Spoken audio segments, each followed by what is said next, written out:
નમસ્કાર મિત્રો, અત્યારે અષાઢ મહિનો ચાલી રહ્યો છે, જેમાં સૌથી મહત્વનું વ્રત એટલે કે ગૌરી વ્રત કરવામાં આવે છે, જે કુંવારી કન્યાઓ કરે છે. મિત્રો, આજના વિડીયોમાં આપણે ગૌરી વ્રતની વાર્તા અને તેના મહત્વ વિશે વાત કરવાના છીએ. તો વિડીયો અંત સુધી જુઓ, અને જો તમે અમારી ચેનલમાં નવા હોય તો ચેનલને સબસ્ક્રાઇબ કરી બેલ આઇકન દબાવી દેજો, જેથી આવનારા બધા જ વિડીયોની અપડેટ મળતી રહે.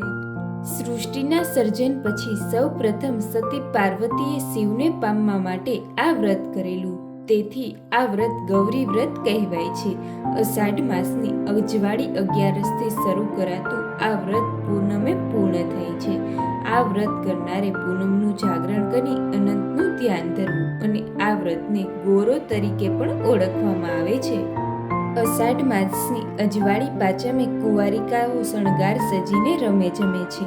એ દિવસે વાંસની છાબડીમાં છાણ, માટી, ખાતર નાખી તેમાં 7 ધાન વાવવા. એ છાબડી બાજોટ પર મૂકી સૂતરના કંકુવાળા દોરાથી પહેરાવવી.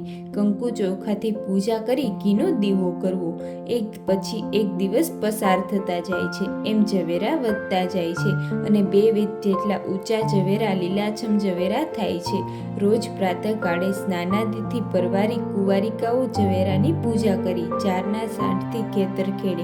આમ અષાઢ વદ 11થી આ પૂજા શરૂ થાય છે અને છેક પૂનમ સુધી ચાલે છે. વ્રત કરનાર કુંવારિકાઓએ મોડું ખાવાનું રહે છે, અને જેમ જેમ દિવસો પસાર થતા જાય છે એમ એમ ઝવેરા વધતા જાય છે. કુંવારિકા ઝારનું દાંતણ કરી ગીત ગાતી ગાતી નદીએ નાહવા જાય છે. નાહીને પાછી ઘેર આવીને ઝવેરાની પૂજા કરે છે. પૂનમના દિવસે અને રાત્રે જાગરણ કરે છે. માના ગરબા ગાય, સ્તુતિ કરે. એકમના દિવસે વહેલી નદીમાં કે સરોવરમાં ઝવેરા પધરાવી કુંવારિકાઓ ઉપવાસ છોડે છે.